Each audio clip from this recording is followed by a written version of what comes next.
Ruhonge rwa igoti rukoretwo rukiambika mitaratara mikinyaniru ya gutigira muingi rwagĩa na kahinda ga kwaraniria na maabitha aruo kunina ciuria nyingi cia mirutire ya wira.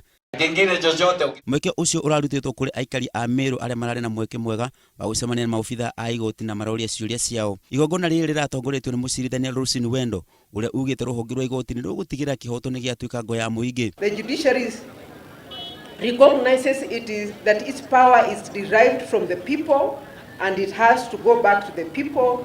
It's accountable to the people. So the strategies it has adopted under the pillar people-focused delivery of justice is to ensure that there is access to delivery of justice. It's people-centered and public engagement and stakeholders engagement. Na no etikirite kuri ona ihĩngĩca irahotomia uruti wa wĩra ruhonge-inĩ rũu. Despite the achievements we have made, we still have challenges. We still experience staff shortage, especially in the registries. We don't have enough clerical officers. We don't have interpreters. In Meru, we lack sufficient Meru interpreters. Sometimes we have to adjourn to wait for court to finish. Munini wa gavana kaunti-inĩ ya Meru Rafael Muriugi nĩ ugire kuga atĩ maciira ma mĩgũnda nĩ maingĩ magoti-inĩ mwena wa Meru nĩ gũkorwo jaji no umwe ũramacithania na he bata kũrehwo angĩ. I know we have the Environment and Land Court here in Meru, but it is overburdened.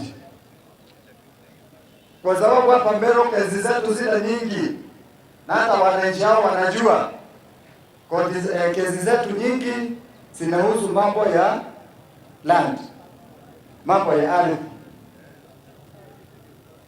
Na kwa hivyo ningetaka kuomba hiyo court iongezewe staff kwa sababu yule jaji ambaye anahudumu hapo ana kazi nyingi sana.